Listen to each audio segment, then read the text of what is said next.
देखिए, राधे कृष्णा चैनल में आप सबका स्वागत है। सबको राधे राधे।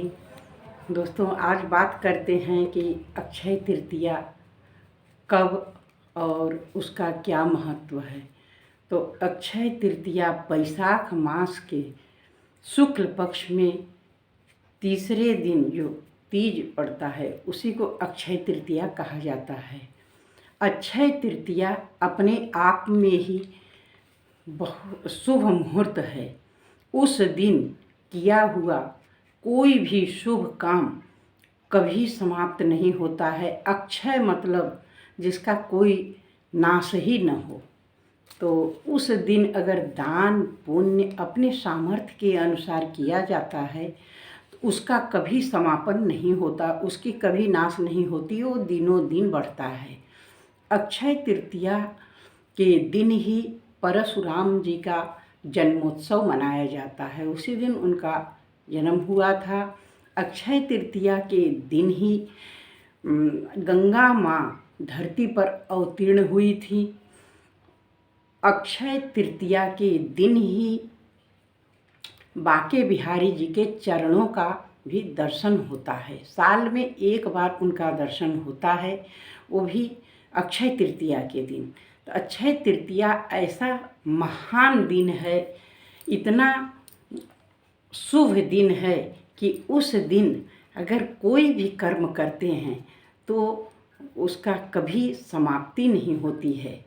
उसी दिन चारों युगों में से त्रेता युग का आरंभ हुआ था और उसी दिन से त्रेता युग का आरंभ हुआ था।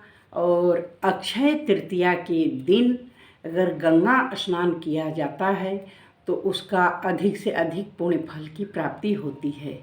अक्षय तृतीया के दिन, इस दिन अगर किया हुआ पाप भी दिनों दिन बढ़ता है, वो कभी समाप्त नहीं होता है। सावधान रहें, अक्षय तृतीया के दिन कोई भी पाप न हो पाए, किसी का भी निंदा न हो पाए। ये बैसाख मास बहुत ही पुण्य मास होता है। जैसे माघ महीना, कार्तिक महीना, उसी तरह से बैसाख महीना है। अगर बैसाख पूरा महीना नहीं आप कुछ कर सकते हैं तो लास्ट में अगर एकादशी से लेकर के पूर्णिमा तक कोई भी कर्म कर देते हैं तो वो अक्षय रहेगा। अक्षय तृतीया के दिन विष्णु और लक्ष्मी जी का पूजन करने से लक्ष्मी माँ प्रसन्न होती हैं और घर में सुख शांति प्रदान करती हैं। उस दिन दक्षिणावर्ती शंख का भी पूजन किया जाता है और विधि पूर्वक उनका पूजन करके उसमें जल अवश्य भरें। उसके बाद उस जल को सब पूरे घर में छिड़काव करें, इससे नकारात्मकता भी दूर हो जाती है और घर में ग्रह क्लेश कुछ नहीं रह जाता है। बैसाख महीना ही पुण्य महीना होता है और वो भी अक्षय तृतीया के दिन बिना सोचे समझे कुछ भी शुभ मुहूर्त आप देखना ही नहीं पड़ता है। उस दिन का किया कराया जो भी काम आप करेंगे वो शुभ ही शुभ होता है। उस दिन दान अवश्य करना चाहिए। अगर गाय को उस दिन देसी घी लगा करके गुड़ के साथ रोटी खिलाया जाता है तो गौ माता की असीम कृपा प्राप्त होती है। उस घर में लक्ष्मी वास करती हैं। मान्यता है शास्त्रों के अनुसार गाय में 33 कोट देवी देवता का वास होता है।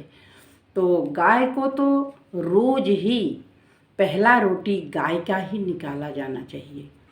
और कहते हैं कुछ लोगों का मान्यता है कि गाय की जो रोटी होती है वो ताज़ा ही खिलाया जाता है, लेकिन नहीं, गौ पालन हम लोग नहीं कर सकते हैं, गौ नहीं मिलती हैं समय से, तो सुबह शाम भी देने में कोई हर्ज नहीं है। गाय पॉलिथीन खा रही हैं, जूठा मीठा खा रही हैं, सब कुछ खा रही हैं, तो अगर हम रोटी देते हैं उन्हें तो अच्छा ही होगा, उसका पुण्य फल ही प्राप्त होगा। इसलिए यूट्यूब वीडियो में ये बताया जाता है कि गाय को बासी रोटी न दिया जाए। गाय पॉलिथीन खाए तो अच्छा है, गाय गंदगी खाती है तो अच्छा है, बासी रोटी क्यों नहीं दे, क्योंकि हर कोई तो गौ पालन नहीं कर सकता है या गौशाला भी पास में नहीं होता है। तो जब गाय मिलेंगी तभी तो दिया जाएगा, इसका कोई पाप नहीं है। इसलिए गाय की रोटी ज़रूर निकालें और ज़रूर देना चाहिए। लास्ट की रोटी जो होती है वो कुत्ते का होता है, ज़रूर देना चाहिए। और इस दिन अक्षय तृतीया के दिन अगर आप भूल से भी पाप कर बैठते हैं तो वो पाप भी दिनों दिन बढ़ती है, कभी ख़त्म नहीं होता। इस दिन का कर्म किया हुआ कभी नाश नहीं होता है उसका। अक्षय माने अक्षय ही रहता है। इसलिए अक्षय तृतीया के दिन शिवलिंग पर भी बहुत लोग जल का जो लोटा रखते हैं उसी दिन रख देते हैं। उस दिन अगर घड़े में जल भर करके सत्तू भी दान किया जाए तो बहुत अच्छा उसका परिणाम होता है, करना भी चाहिए। तो अक्षय तृतीया के दिन अगर सोना चांदी खरीदने का भी शुभ मुहूर्त होता है। जैसे धनतेरस के दिन सोना चांदी खरीदते हैं तो शुभ माना जाता है, इस चक्कर में लोग सोना चांदी खरीदते हैं। उस दिन घड़ा में जल भर करके और बेना छाता अगर ब्राह्मणों को दान दिया जाए तो ये बहुत अच्छा होता है। वो दान महादान कहलाता है। अन्न दान महादान होता ही है, लेकिन ये सब भी दान अवश्य करना चाहिए। अपने सामर्थ्य के अनुसार ये सब दान भी करते हैं तो बहुत अच्छा होता है। अक्षय तृतीया के दिन ये सब काम ज़रूर करें। 22 अप्रैल को 7:15 से शुरू हो रही है अक्षय तृतीया। ध्यान रहे दिन शनिवार है, उस दिन गंगा स्नान का विशेष महत्व है। अगर गंगा नहीं जा सकते हैं, पवित्र नदी मिले तो उसमें स्नान करें, नहीं जा सकते हैं तो अपने बाल्टी में थोड़ा सा गंगा जल डाल करके और स्नान किया जाए तो गंगा के इतना ही पुण्य फल की प्राप्ति होगी। राधे राधे दोस्तों, वीडियो पूरा देखें।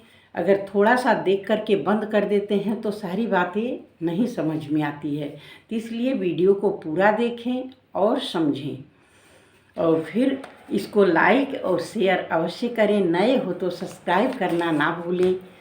जय Shri Radhe Radhe. Please like share अवश्य करें। जय श्री कृष्णा, जय श्री राधे राधे।